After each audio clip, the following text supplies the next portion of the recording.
Salut, c'est moi. Bonjour à tous et bienvenue dans cette vidéo, bienvenue sur la chaîne si vous la découvrez.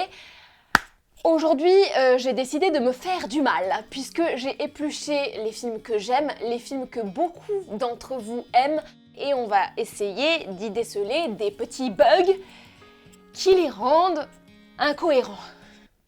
Ça va faire mal. Mais avant tout, le petit traditionnel avant-propos. Je ne vais parler ici que des films, donc ne venez pas me dire « Oui, mais dans le livre, en fait, je m'en fous !» Un film doit se suffire à lui-même. Si ce n'est pas expliqué dans le film, c'est que ça va pas. C'est bon, les torches sont éteintes? C'est parti. Harry Potter est une saga qu'on ne présente plus. Elle est composée de 8 films et raconte l'histoire d'un jeune garçon de 11 ans qui découvre qu'il est sorcier et qui va donc aller à l'école de sorcellerie Poudlard où il va essayer tant bien que mal de suivre un parcours scolaire particulièrement mouvementé à cause d'un certain mage noir qui ne cesse de lui chercher querelle.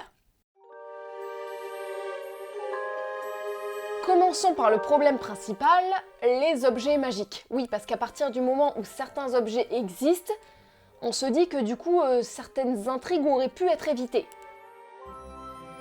Le retourneur de temps, un petit objet en forme de sablier qui apparaît dans le 3e film et qui permet de retourner le temps. On a envie de se dire qu'à partir du moment où un tel objet existe, plus rien n'a de sens! Absolument tout peut être évité. Les morts de la Grande Guerre, zou! Le désarticulage de Ron, zou! La torture d'Hermione, zou! Oui, on se doute bien qu'il y a des conditions à l'utilisation d'un tel objet, sauf que c'est pas présenté dans le film. Ils l'ont utilisé seulement pour éviter la mort de Buck, l'hippogriffe, et pour permettre à Hermione de suivre ses cours. Très sous-exploité. Le Veritaserum, un sérum de vérité ultra efficace qui n'est quasiment jamais utilisé. Il aurait pu éviter pourtant à Harry de se retrouver en procès pour utilisation de magie en dehors de l'enceinte de Poudlard, à Hagrid pour prouver qu'il n'a pas libéré le basilic dans le 2e film, à Sirius lors de son procès pour éviter de se retrouver à Azkaban. Si vous connaissez pas, c'est une prison super vénère. En même temps, si vous connaissez pas, la vidéo a peu d'intérêt. Et un Voldemort très régulièrement pour tester s'il a des taupes ou pas dans ses troupes. Ça aurait effectivement enlevé la moitié des intrigues, et là aussi il y a sans doute des conditions, mais enfin c'est toujours pas expliqué. La carte du maraudeur. Pour celle-là, j'ai besoin de faire un petit récap. Peter Pettigrew est cet énorme fils de lâche à cause duquel les parents d'Harry sont morts. Pour se protéger, il s'est fait passer pour mort alors qu'en fait il s'est transformé en rat. Et il vit depuis des années sous le toit de la famille Weasley, la famille de Ron donc, et il se fait appeler Croutard. Et il est l'animal de compagnie de Ron. C'est bon? On y va. Harry et ses amis récupèrent une carte ensorcelée qui était au frère de Ron, et qui permet de voir tous les passages secrets qu'il y a à Poudlard, mais aussi de localiser et d'identifier absolument toutes les personnes marchant dans le château. Comment ça se fait qu'à aucun moment, ni les frères de Ron, ni Harry, ni Hermione n'ont vu qu'il y avait Peter Pettigrew qui se cachait toujours sous les petites fesses de Ron? Et si on continue par là et qu'on considère que Fred et George avaient la carte dans le 2e film au moment où leur sœur est enlevée dans la chambre des secrets, comment ça se fait qu'ils n'ont pas trouvé l'entrée de la chambre des secrets et l'endroit où se trouvait leur petite sœur? Ouais, je sais, ça fait mal. On respire. On ouvre les chakras, fleurs, bougies. On enchaîne. Pour celui-là, j'ai besoin de contextualiser un petit peu également. Alors, ouvrez les esgourdes.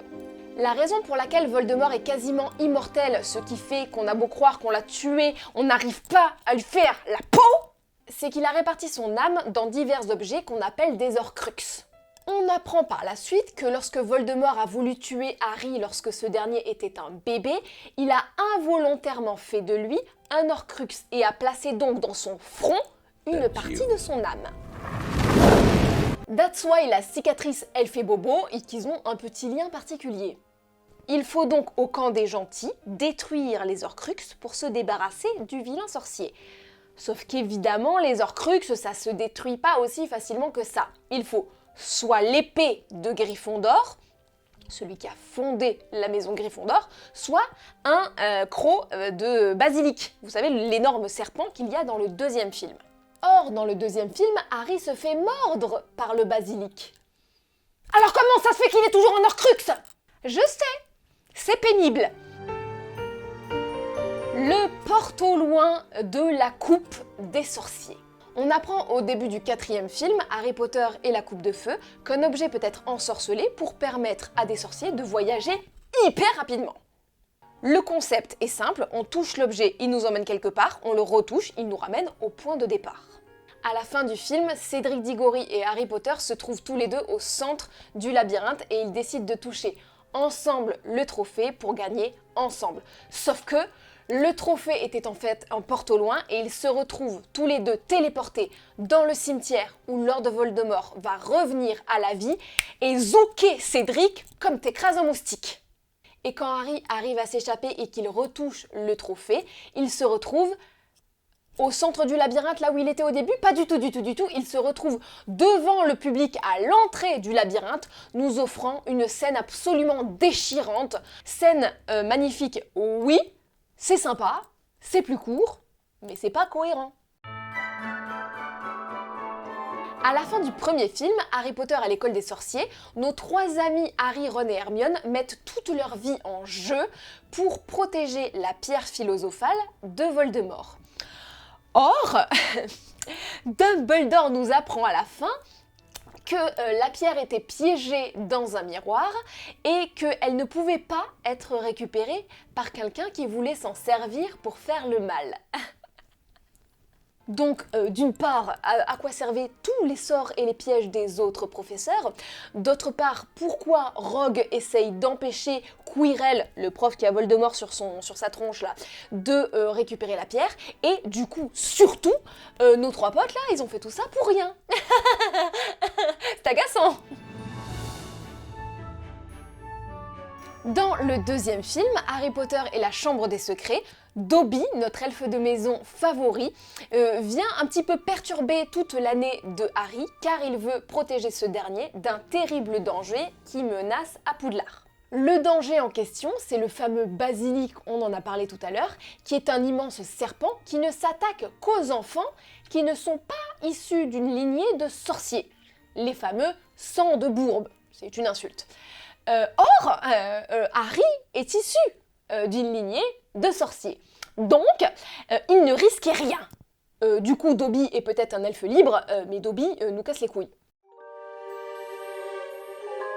Là, on va régler une petite injustice, quand même, parce que parlons 2 minutes de Serpentard.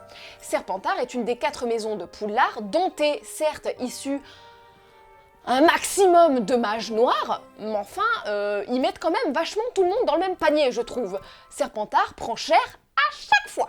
Pendant la Grande Guerre, McGonagall leur interdit carrément de participer et les enferme dans leur propre maison. C'est un petit peu poussé, non? En plus, pardon, hein, mais des enfoirés, il n'y en a pas qu'à Serpentard. Dans le deuxième film, Gilderoy Lockhart, cet énorme lâche qui, quand même, essaye de faire perdre la mémoire à des enfants, il est serre d'aigle. Et Peter Pettigrew, on en parlait tout à l'heure, là, ce gros enfoiré, là, il est Gryffondor, hein. Alors on redescend, hein, de son petit piédestal, merci.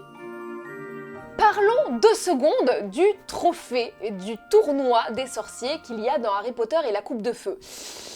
Peut-être que ce serait une possibilité de se dire qu'on peut abolir cette tradition, qui est un concours régulier entre adolescents de 17 ans, concours dans lequel on peut se faire buter par un dragon, des créatures marines, se noyer. Ça ne pose de soucis à personne. Et enfin, un dernier pour la route, Poudlard tout entier. Pardon, mais Dumbledore, Hagrid et toute la clique, ils nous répètent tout le temps que Poudlard est l'endroit le plus sûr au monde. Petit florilège.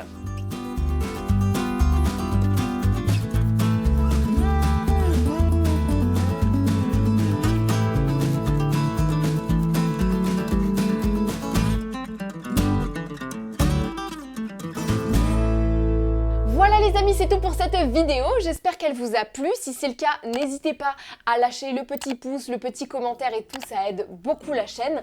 N'hésitez pas non plus à débattre en commentaire, à rajouter des incohérences si vous en avez que j'ai pas vu, à débattre de ces incohérences-là. Si vous n'êtes pas d'accord avec moi ou si vous avez les fameuses explications, tant que vous le faites avec gentillesse, bienveillance et politesse, pas seulement à mon égard mais aussi entre vous, s'il vous plaît, c'est avec un immense plaisir. On se retrouve très vite pour une nouvelle vidéo. Je vous fais d'énormes bisous, n'oubliez pas de rêver et je vous souhaite une bonne fucking soirée.